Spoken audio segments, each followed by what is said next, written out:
اور پھر ایک دوسرے کے پیچھے نماز بھی نہیں پڑھتے. دعوت اسلامی والے امام کعبہ کے پیچھے نماز نہیں پڑھتے. جو امام کعبہ کے پیچھے نماز نہیں پڑھتے, مسجد نبی کے امام کے پیچھے نماز نہیں پڑھتے, وہ آپ کو نماز کی دعوت دے رہے ہیں تو وہ اپنی نماز اور اپنے فرقے کی نماز کی دعوت دے رہے ہیں, اسلام کی نماز کی. ہاں بالکل. اگر کسی بندے کی قراءت ٹھیک نہیں, یعنی وہ قرآن صحیح نہیں پڑھ سکتا, اس کے پیچھے نماز ہو جائے گی؟ بولے نہیں, اس کے پیچھے تو نماز نہیں ہوگی. تو میں ایک سادہ بات کہنے لگا ہوں, سارا سمجھ آ جانا چاہیے. جس کا قرآن ٹھیک نہیں ہے, جب اس کے پیچھے نماز نہیں ہوتی, تو جس کا ایمان ٹھیک نہیں ہے اس کے پیچھے ہماری نماز کیسے ہو جائے گی؟ کیا کہنے ہیں علامہ صاحب. بات دراصل یہ نہیں کہ کس کے پیچھے نماز پڑھنی, بات یہ کہ جو مصلی پر کھڑا ہے نا, آپ نے دیکھنا اس کا عقیدہ بھی درست ہے کہ نہیں ہے. جی جی جی جی جی. میں آپ کو اس سے بھی ایک سادہ مثال دے دیتا ہوں. دیکھیے ہم پیچھے کھڑے ہیں, ہم نے کہا پیچھے سے امام کے اللہ اکبر. بھائی جو مصلی پہ کھڑا ہے حضرت, وہ بھی تو دیکھو نا یہ کس امام کے پیچھے ہے. آیا کہ یزید کو امام کہنے والا ہے یا حسین کو امام کہنے والا ہے؟ کیا کہنے, اس بات کو سمجھو نا. حالانکہ جب حضرت امام حسین کو ہم امام کہتے ہیں تو ہم بیچ میں صحابہ کرام علیہم رضوان کا لحاظ بھی رکھتے ہیں, یہ یاد رکھنا. لیکن میں نے ایک اشارہ دیا ہے. آقا کریم علیہ السلام نے ارشاد فرمایا ان اللہ اختارنی واختار لی اصحابی واختار لی منہم اربعہ.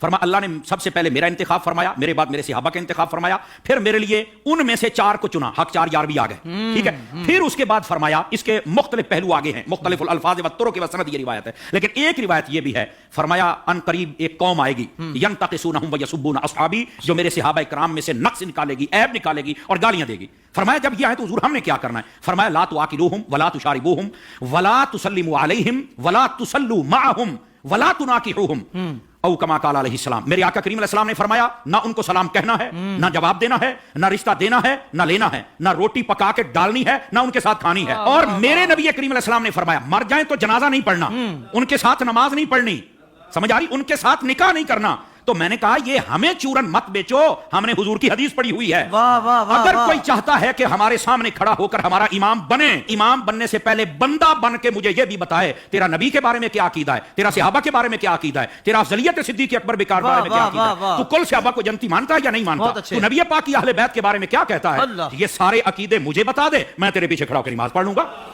کیا کہنے, کیا کہنے. ویسے یہ جو نمازوں کا شوق ہے نا, میں صرف اتنی بات بتا دوں بھائی جان, یہ ترمذی شریف میں روایت موجود ہے. ایسی روایات جب آتی ہیں تو پھر بیٹھ جاتے ہیں کیڑے مکوڑے, یتیم العلم یزید الفکر, وہ بیٹھ کے کہتے ہیں کہ نہیں یہ یوں نہیں, یہ یوں نہیں, یہ ٹھیک نہیں. میں نے کہا حضرت جب آپ کی اصل ہی ٹھیک نہیں تو آپ کو یہ بات کیسے سمجھ آئے گی؟ نبی پاک علیہ السلام تشریف فرما ہے, ایک شخص آ گیا, اس نے کہا حضور فلاں شخص فوت ہو گیا, جنازہ پڑھانا. فرمایا ہم نے نہیں پڑھانا اس کا, حالانکہ مشکاہ شریف پڑھ لو, حضور نے فرمایا جب کوئی فوت ہو جائے مجھے بتا کرو, جنازے میں پڑھاؤں گا. جی. آپ اس بات کا اظہار فرمایا کرتے تھے کہ جنازہ میں نے پڑھانا, میں نے مفہوماً و مختصراً بات سنائی ہے. اس کا جنازہ کیوں نہیں پڑھا؟ جب سوال پوچھا گیا تو آقا کریم علیہ السلام نے فرمایا انہ کان یبغض عثمان بن عفان, یہ میرے عثمان سے بغض رکھتا ہے. جب حضرت عثمان کے بغضی کا جنازہ نہیں پڑھنا تو بتاؤ پھر ابو بکر کے بغضی کا جنازہ ہم کیسے پڑھ لیں؟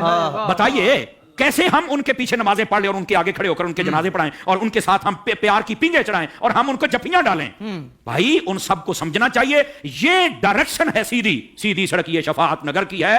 اس سڑک پر آ جائیں جس کا نام راستہ اہل سنت ہے, ہم تمہارے پیچھے کھڑے ہو کر نمازیں پڑھنے کے لیے تیار ہیں. تو جب عقیدہ ہی واضح نہیں ہے تو ہڈی پنجابی کہتے ہیں ویکھ کے زہر تو کوئی نہیں پیندا. حضور شاہ صاحب ہماری پنجابی ویکھ کے زہر تو کوئی نہیں پیندا, تو پھر ہم تو نہیں پی سکتے.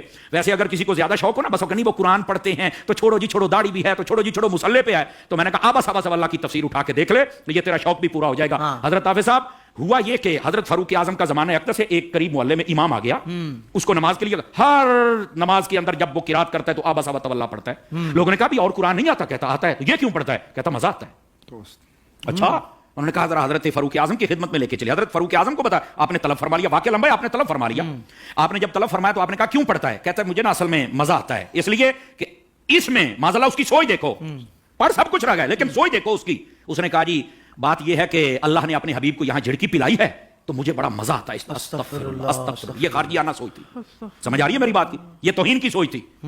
یہ کامل و اکمل لوگوں کا یہ شیوہ ہی نہیں ہوتا. اور ایسی جو ہمارے سامنے مثالیں ہوتی ہیں نا, وہ ہمیں سمجھنے کے لیے مثالیں ہوتی ہیں, اور پھر ایسے لوگوں کا حشر کیا وہ بھی سننا ذرا, ٹھیک ہے. حضرت فاروق اعظم نے اچھا تجھے مزہ آتا ہے؟ کہا بالکل. آپ نے تلوار منگائی اور 2 ٹکڑے کر دیے اس کے. آپ نے فرمایا ودوحا پڑھ کے تجھے مزہ نہیں آتا؟ وما ارسلناک الا رحمۃ للعالمین پڑھ کے تجھے مزہ نہیں آتا؟ انا اعطیناک الکوثر پڑھ کے مزہ نہیں آتا؟ ورفعنا لک ذکرک پڑھ کے مزہ نہیں آتا؟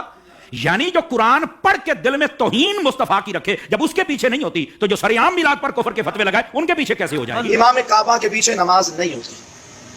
کوئی کہے کہ بھائی وہ کعبے کا امام ہے, اب اس کے پیچھے بھی نماز نہیں ہوگی, اگر وہ غلط ہوگا تو پھر اللہ تعالیٰ نے اس کو کعبے کا مصلی, کیونکہ یہ پرانے کسی پٹے سرازات ان کے جوابات علماء بارہا دے چکے ہیں کہ بھائی معاملہ یہ ہے کہ کسی بھی جگہ پر قابض ہو جانا اہل حق ہونے کی علامت نہیں,